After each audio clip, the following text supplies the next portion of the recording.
although they were not cannibalistic, they did believe that if you went into battle with your enemy and killed your enemy, if you were to take a part of their flesh and roast it and eat it, you would gain the power that from their enemy, and their enemy would lose that much power for future battles.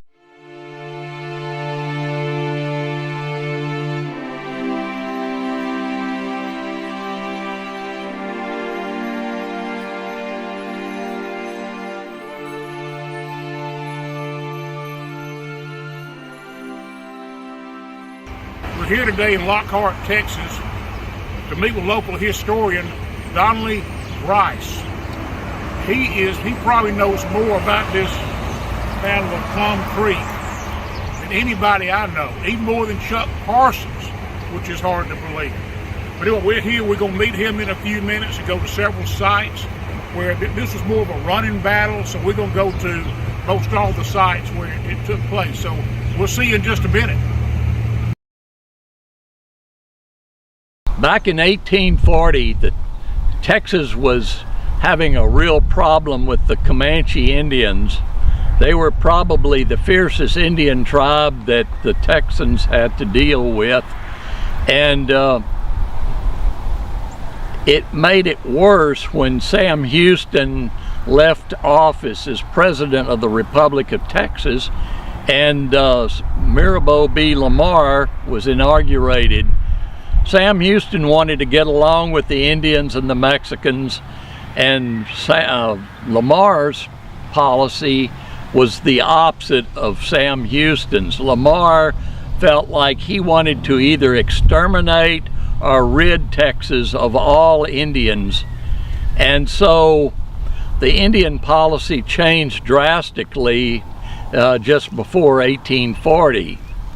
By that year, the Comanches were willing to negotiate for a peace treaty, and so early in 1840 the Indians approached the people in the town of San Antonio, which wasn't but a small town at that time, and they wanted to deal with the Texans and negotiate this peace treaty. The Texans told them that they would deal with them only if they brought in all the white captives that they had taken in the past. The Indians agreed that they would do so, and they were to go back to their villages and bring in all the white captives that they had. In March of 1840, the Indians returned to San Antonio, and this time they brought with them about 65 of their people, men, women, and children. And with them there were 12 Comanche chiefs. These chiefs were going to negotiate with the Texans. Well, the Texans had no trust in the Comanche, and the Republic government sent several units of Texas militia and Texas troops to San Antonio to be there in case trouble broke out. And the Indians arrived in San Antonio on March 19th. They were taken into the town to the Alamo Plaza, and they met in a building, an old courtroom building called the Council House. And it was there that they were supposed to negotiate this peace treaty. Well, with them, they only brought one white captive, a young girl, a teenage girl named Matilda Lockhart. And the first thing they did when the Texans got the Indians in the Council House, they asked them, where are all the captives you were supposed to bring in? And they said, this is the only one that we have. If there are other captives there with other tribes that we don't know about. Well, Matilda Lockhart told the Texans that this was not true, and the Texans believed her and did not believe the Comanche. And so they said, well, we don't believe that you're telling us the truth, and we're going to hold you as hostages until your people can go back to your campsites and bring in all of the other white captives. The Comanche chiefs were not going to go for that. They were not going to be held as hostages, and so they armed themselves and tried to fight their way out of the council house. With the armed troops surrounding them, they tried to fight their way out, and several people were killed and wounded. Shooting erupted in the council house by the Texas soldiers, and when it was all said and done, all 12 of the Comanche chiefs lay dead in the council house. Outside, the warriors and other people in the tribe heard what was going on, and they turned on all the people there in San Antonio who had come down to the Alamo Plaza to watch the Comanches and to see them up close. And so this ended up creating another bad situation. The situation happened when the people, the Comanche people outside of the council house, heard all the commotion that was going on inside. They realized what was happening, and they turned on the the people and the citizens of San Antonio. Fighting erupted in the streets of San Antonio. People were killed and wounded, and by the end of the fight, all of the Comanche, 64 out of 65 Comanche, were killed or captured in this fight. And the Texans lost 7 who were killed and 8 were wounded. The Texans realized that the Comanche were going to really be upset with the situation as it was and with the death of their chiefs, and expected there to be some retaliation on the part of the Comanches. So the Texans were expecting this all of the summer of 1840. It was a long, hot summer, and by August of 1840, the Comanche finally gathered up enough forces to retaliate in the form of a large war party that raided all the way from the Texas Hill Country above Austin all the way down to the Texas coast, which was about 150 miles away. The Comanches started down from the Texas Hill Country to make a large raid all the way to the Texas coast. This area that we're standing in today is just east of the town of Lockhart in Caldwell County. This area in 1840 was a total wilderness. It was out beyond the western frontier of Texas. There were no people living out here except for 2 families. One of them was the family of Isham Good, and another was John A. Neal, who lived about a mile further away from here. And the Indians had no trouble getting through this area undetected because there was no one living out here. And the Indians came down out of the hill country, and they skirted around the town of Gonzales to the east and went all the way down to Victoria before they attacked the town of Victoria. And the people of Victoria, the citizens there, had no idea that there were hostile Indians in their area until the Indians swept down on them from the north and invaded the town. The people fled in terror toward the center of the town, where they took up a central place where they could defend themselves in the downtown area. And it was there that a number of people were actually killed, and a bunch of buildings in the town were destroyed and burned by the Indians. The Indians also captured several thousand head of horses and mules that had been staked out on the prairies there near Victoria, that had been brought in to sell or trade to the Texans by Mexican traders from down in South Texas. The Indians broke off their attack as it got late in the evening, and they got to Spring Creek, where they set up their encampment for the night. The following morning, again attacked the town of Victoria, but by then word had spread.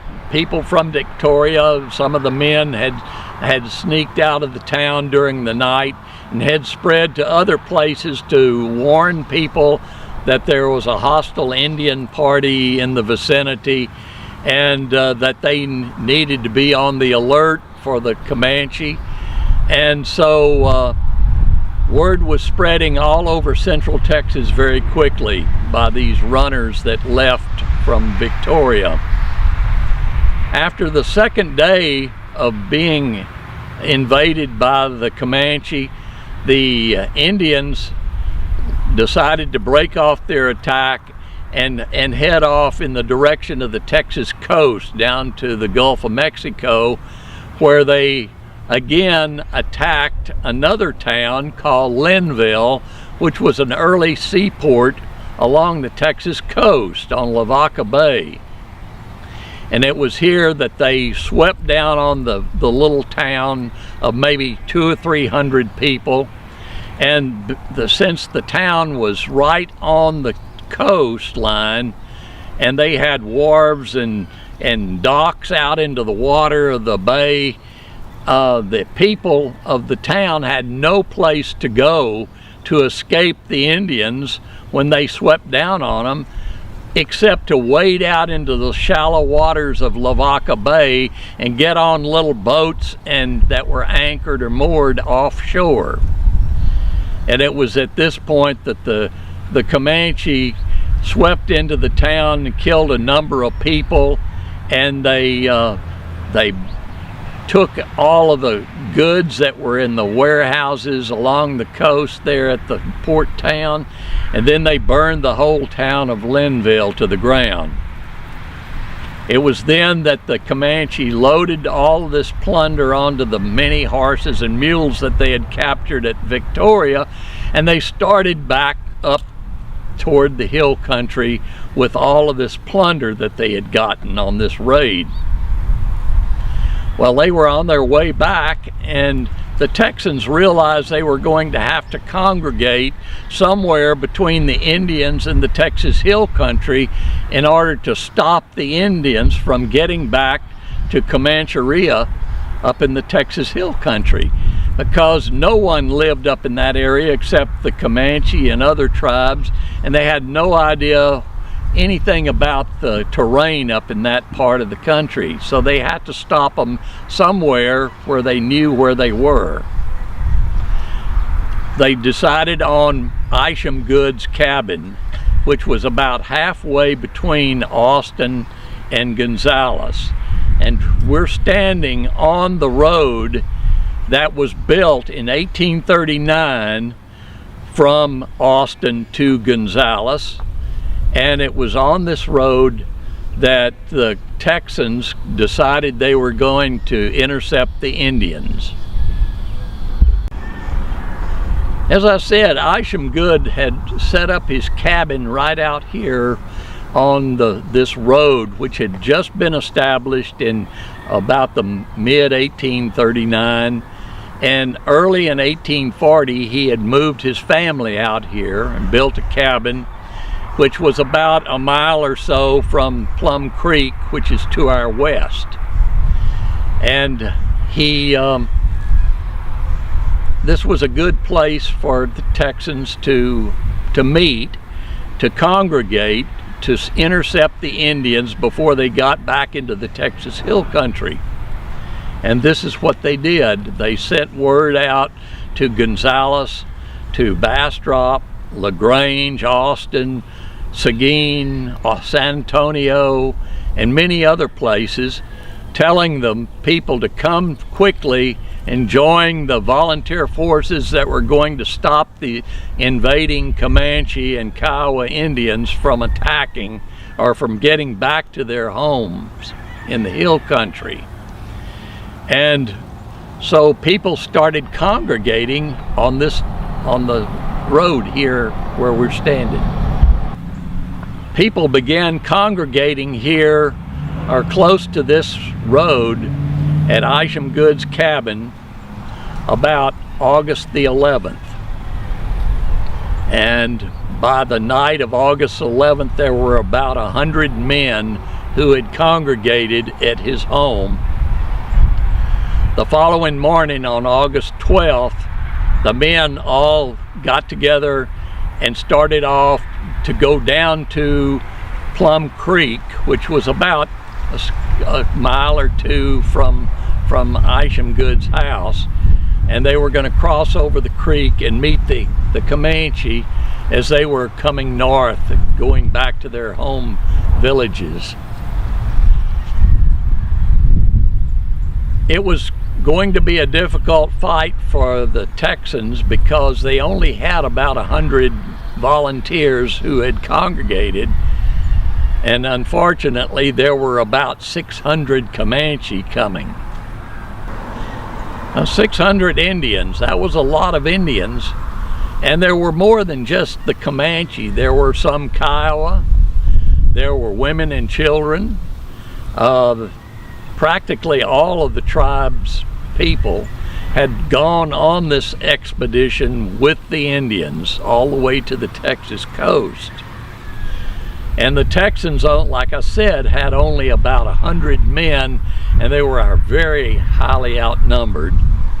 They decided that they had heard that General Edward Burleson from Bastrop, about 25 miles to the east of us, was on his way with other men to fight, and they desperately needed these volunteers, these additional men to help in the fight on Plum Creek.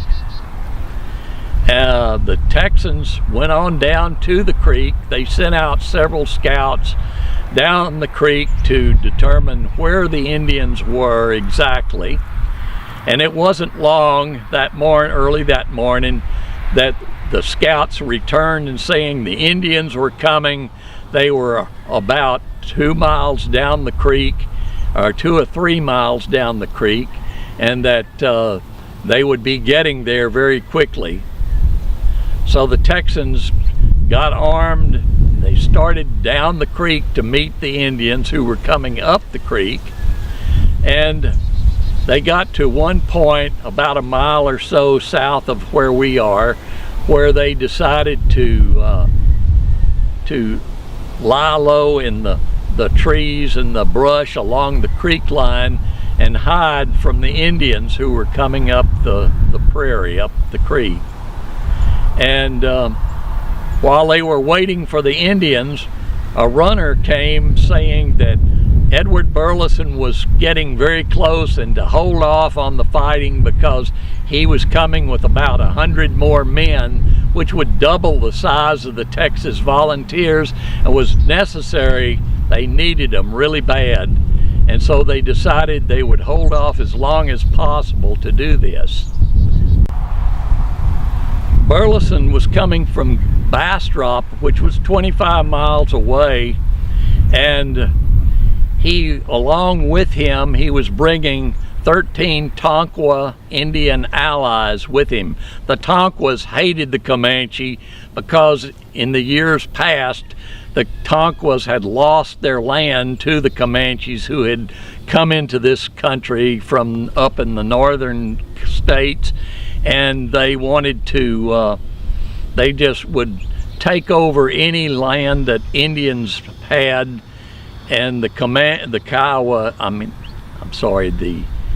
Tonkawas did not like Comanches at all. And so anytime the Texans were going on an expedition to fight Indians, or the Comanche particularly, Tonkawas like to go along as scouts or guides and participate in the fight. And this is what they did. Burleson left Bastrop and had almost gotten to the site where the Battle of Plum Creek took place. He was a couple of miles from there, and word got to him he had to hurry because the Indians were already in sight. And so he put his horses into a trot to get here quickly. Unfortunately, the Tonkawa had no horses when they left Bastrop, and they were running alongside the mounted Texans until they got within several miles of here. And from that point, the Texans goaded their horses or spurred their horses into a trot. The Tonkawas actually kept up with the Texans on foot. This is a 25-mile run for these men, and they made it all the way to Plum Creek. The Texans really were happy to see Burleson and his men because it doubled the size of the Texas forces. The arrival of Burleson and the Tonkawa Indians doubled the size of the Texas forces, which was desperately needed. And so the Texans, and by the time Burleson arrived, the Indians had already gone past where the Texans were hiding in wait. And Burleson finally arrived, and when he got there, the Texans came out of the brush onto the prairie along Plum Creek, and it was there that the Indians finally realized that they were in an ambush there. And the Texans fell in right behind the Indians with all of their horses, with the plunder on them, and skirmishing took place from the rear guard of the Indians and the advance guard of the Texans. This skirmishing lasted for about 5 miles as the Indians headed more or less northwest toward the Texas Hill Country. The Texans kept pushing the Indians, hoping to get them to stop and make a stand where they could have an actual fight with the Indians. But it took about 5 miles of going toward the hill country before they stopped. They pushed them as far as to a point that was known as Kelly Springs. And at Kelly Springs is where they forced the Indians to stop and make their stand. The main part of the fighting took place somewhere about 2 or 3 miles west of Lockhart, the town of Lockhart today. Of course, Lockhart wasn't here in 1840. The Battle of Plum Creek actually took place, the main part of the fighting took place it took about 45 minutes before the Indians were finally subdued, and they decided to break off their attack and retreat.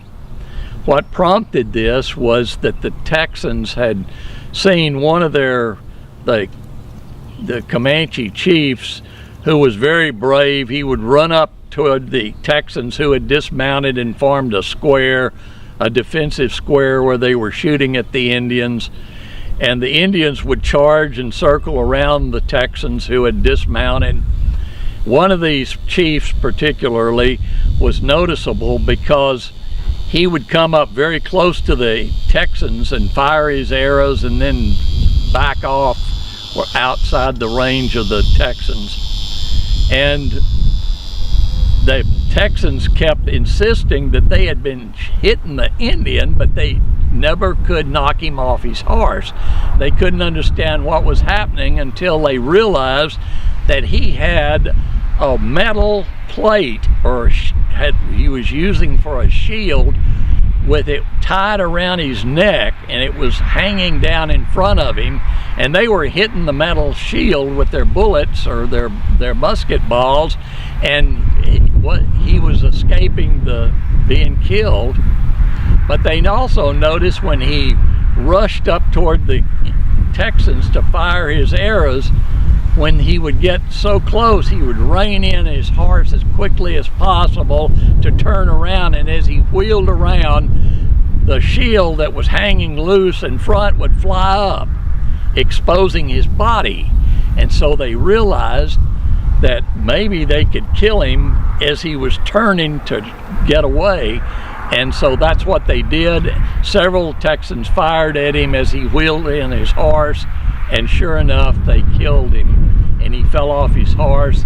Several warriors were killed trying to drag his body off the battlefield.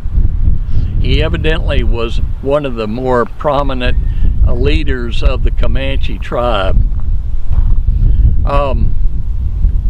It was at this point that the Texans realized that the Indian spirit was broken, because the rest of the Indians were all huddled up in a grove of oak trees where the women and children were guarding the baggage and the plunder and the loot and the horses that they had captured down below at Victoria and Linville.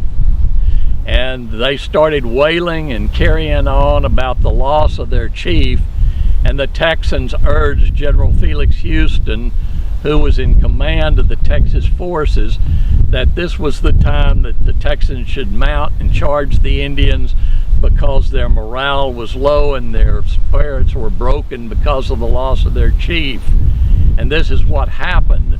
The Texans mounted and they charged the Indians, who all fled in many directions, mostly up toward the Texas Hill Country, up to the northwest of where they were.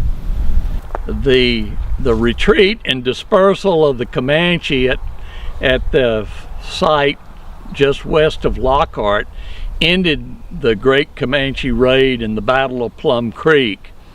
From there, the Indians fled back toward the hill country up above the headwaters of the San Marcos River and Austin. We're going down to the creek, to Plum Creek, where the Texans congregated and started down the creek where they intercepted the Indians. From there, we're going west to the site where the major part of the fighting at Plum Creek took place. This was at a point about 2 miles west of the town of Lockhart, and where the Indians were dispersed and fled. And we'll talk a little bit about the ending of the fight at that point.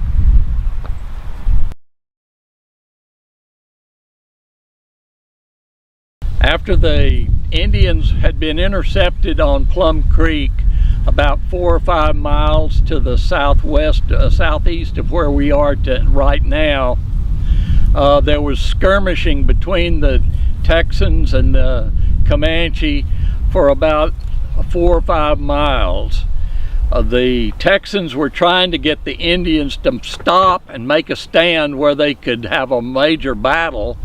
And it was at this point behind me where the Indians finally took up a position in the oak trees that you see over my left shoulder behind me. And the Indians then came out onto the open prairie to meet the Texans who were chasing them. And this is where the main, or the most intense part of the fighting at the Battle of Plum Creek took place.